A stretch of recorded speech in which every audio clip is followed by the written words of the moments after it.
E agora eu quero comentar sobre a Apollo 1, né.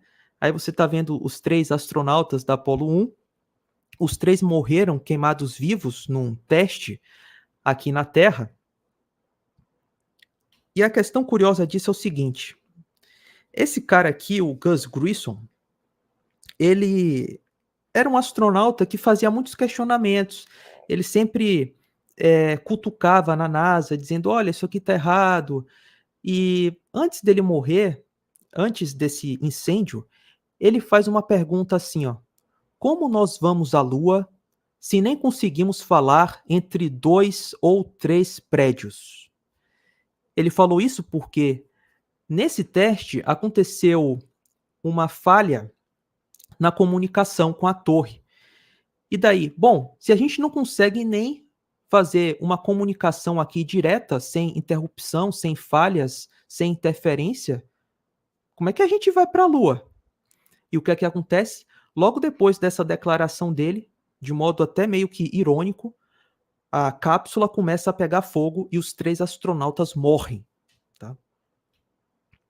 Então, mais uma vez aí, ó, essa frase, histórica, né, do Gus Grissom: "Como nós vamos à Lua se nem conseguimos falar entre 2 ou 3 prédios?". E aqui está o filho do Gus Grissom, onde o filho dele basicamente, questiona se foi mesmo um acidente. O filho dele chega até dizer que, a CIA pode estar envolvida nisso, na morte do Gus Grissom.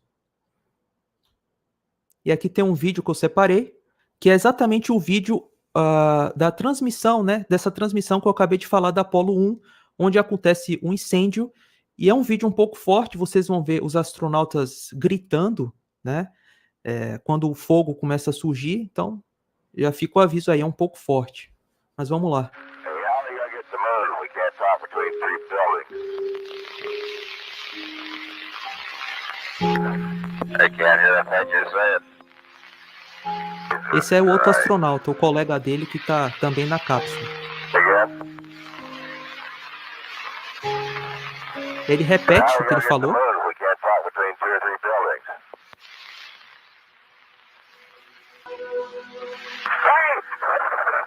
A cápsula já tá pegando fogo.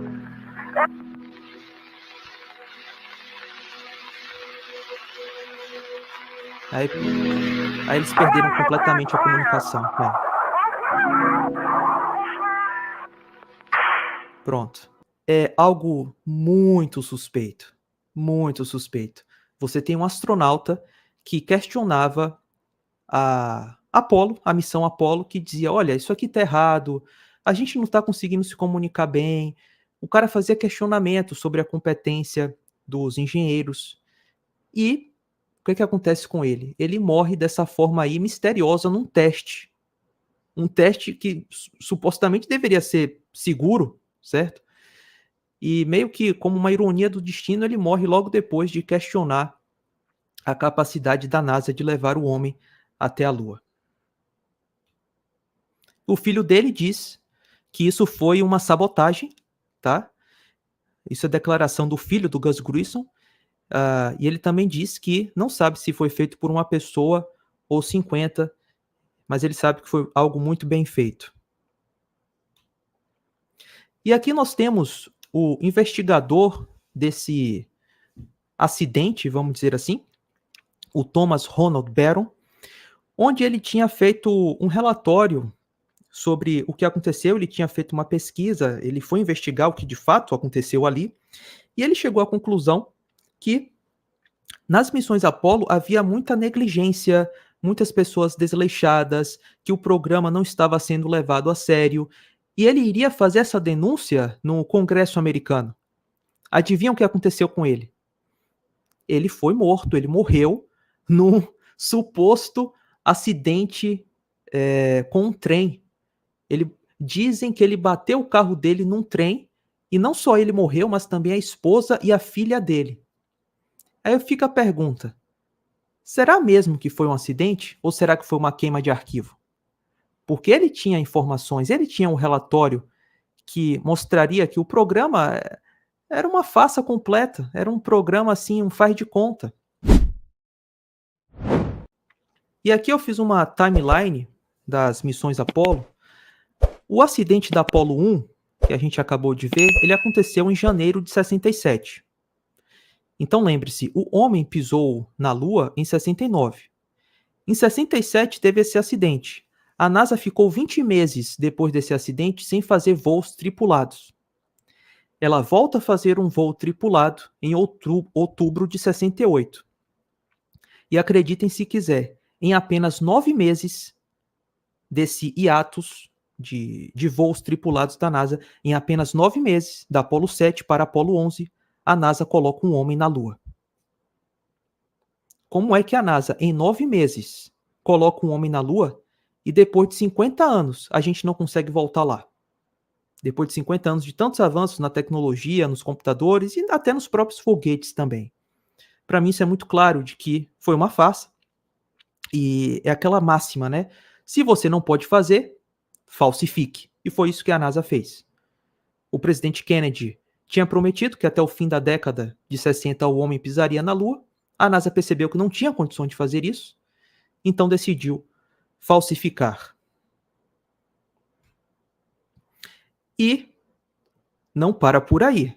Se você já está achando muito bizarro o envolvimento da NASA na maçonaria, com satanismo, com queima de arquivo, com uma timeline totalmente realística, calma que tem mais.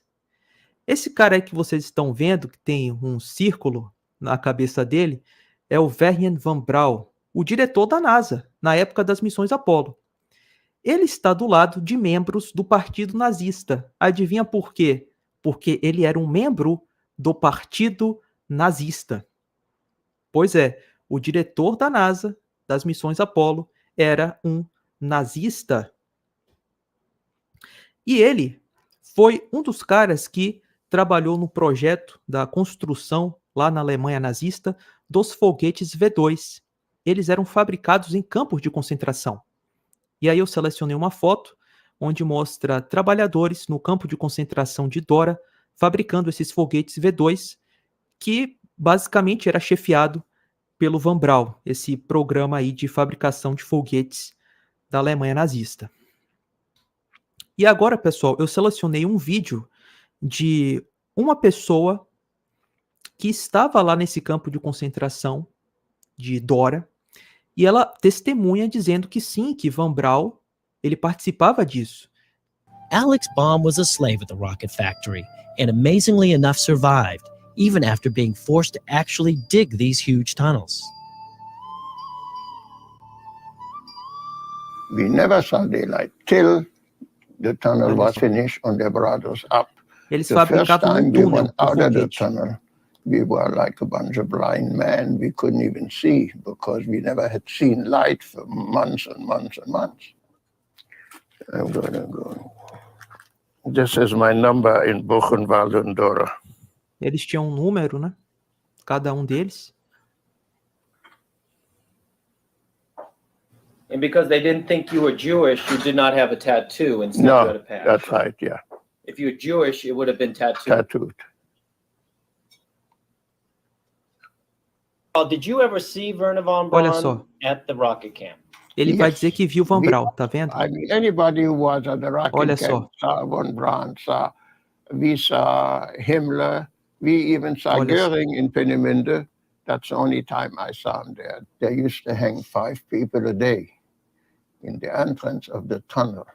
And who wants to see thousands of bodies, skeletons? Era uma coisa I mean, cruel. that's all we were, skeleton bodies. Então, assim, é algo que a gente tem que parar e começar a refletir um pouco sobre isso. Quer dizer que o diretor da NASA era esse cara? Pois é, para você ver. Veja quem estava por trás desse programa. Não eram pessoas assim tão boazinhas, tá? Como vendem por aí. E o que é que acontece? A Alemanha nazista perdeu a Segunda Guerra Mundial, né? E a Alemanha nazista ela fabricou muitos cientistas. E os Estados Unidos entrou na Segunda Guerra e os Estados Unidos pega esses cientistas da Alemanha nazistas e coopta eles para os Estados Unidos. Então eles passam a ter nacionalidade americana. E um desses cientistas foi o Von Braun. Então o Von Braun ele sai da Alemanha nazista e com muitos dos seus colegas passam a trabalhar nos Estados Unidos, no caso do Van Braun, trabalhar na NASA. E tá aí uma foto do Van Braun. Olha só a cara de bonzinho dele. Complicado, não? Será que esse cara era realmente o homem aí que foi capaz de criar um projeto que levou o ser humano até a Lua e tal? Será? E aqui, pessoal, temos um astronauta da NASA, o Don Petit, onde ele confirma aquilo que a gente viu anteriormente. Ele diz que não voltamos à Lua porque não temos mais a tecnologia. Palavras dele, tá? I'd go to the moon in a nanosecond. The problem is we don't have the technology to do that anymore. We used to, but we destroyed that technology, and it's a painful process to build it back again. But going to Mars should be one of the next series of steps that humans do. The first step should be going back to the moon for a number of technical reasons and exploration reasons, and then after that, Mars, maybe high orbit in Venus atmosphere, maybe going to Europa. There's all kinds of targets to go to, places of interest in our solar system. The only limit to human future is our own imagination. Então a gente vê que o cara tem muita imaginação, né? A gente vai para Marte, vai para Vênus, vai para Europa, vai não sei o quê. Mas, pô, a gente não foi para a Lua, cara. A gente mal tá conseguindo ir para a Lua. Então, é tudo imaginação, né? E, bom, já que estamos falando de imaginação, de fantasia, nada melhor do que falarmos da Disney. Você sabia que, na década de 50, a Disney, junto com a NASA, produziram vários filmes sobre a ida do homem à Lua? Ou seja, já tentando ali moldar o pensamento da massa de que isso era possível, de que isso pode acontecer, que o homem iria para a Lua. Eles precisam primeiro mudar a cultura. E daí, né, tem esse filme mesmo da Disney, O Homem à Lua, de 55, onde você pode ver aqui na direita o Walt Disney, o Van Braun. E além desse filme, eles também, em 57, fizeram um filme, uma parceria da NASA com a Disney. O nome do filme é Marte e Além, onde eles dizem que o homem iria para Marte. Eles fizeram a farsa da Lua, mas tiveram um pouco de vergonha na cara e decidiram adiar a farsa da ida a Marte para o futuro. E aqui uma brincadeira, né, que eu coloquei, só para descontrair. Essa é uma foto oficial, na verdade, do planeta Plutão. E olha só o contorno desse planeta. Parece o Pluto, né? O cachorro do Mickey. Então, uma tirinha aí um pouco engraçada, né? Plutão, Pluto, sabe? E aqui o Van Braun, num livro que ele escreveu em 53, ele basicamente diz que para o homem ir à Lua, né, o que é que ele imaginava que seria necessário. Ele disse que o foguete teria que ter 400 metros de altura e pesar 10 vezes a tonelagem de um grande navio, o King Mary, 800 mil toneladas. Então ele pensava que seria um foguete maior do que o Empire State, né?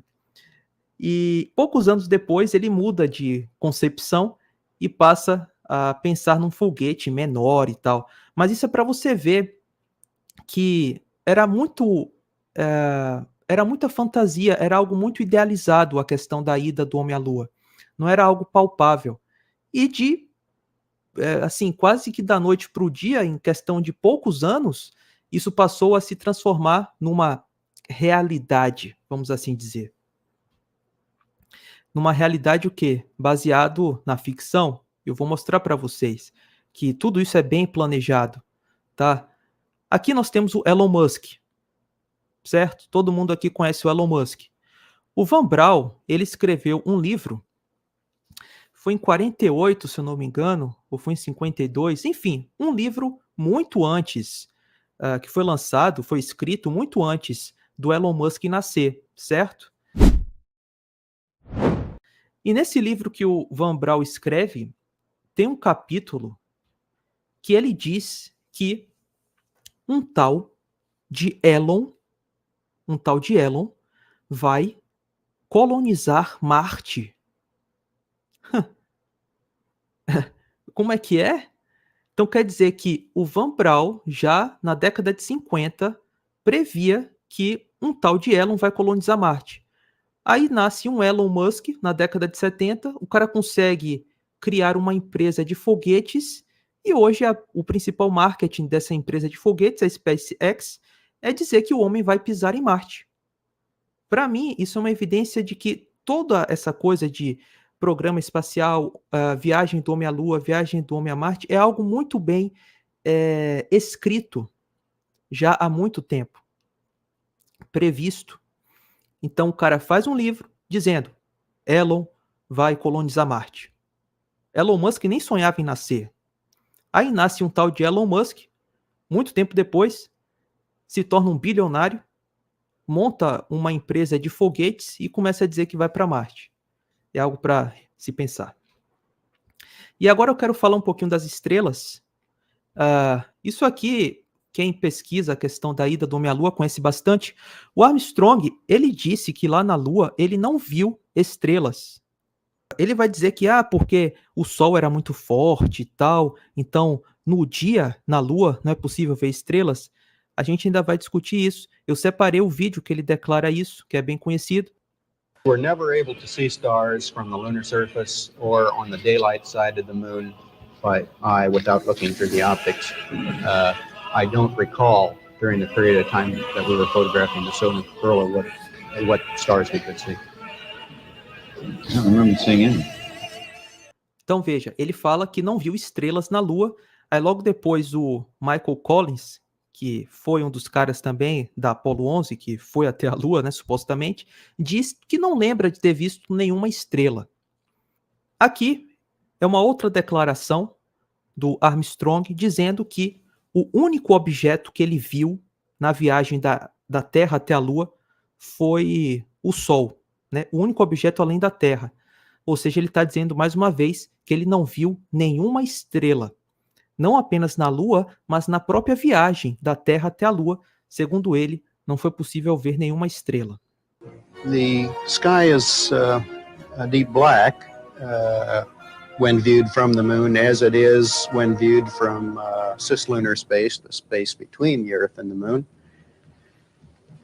The Earth is the only visible object other than the sun. Que bagunça, cara! Você se...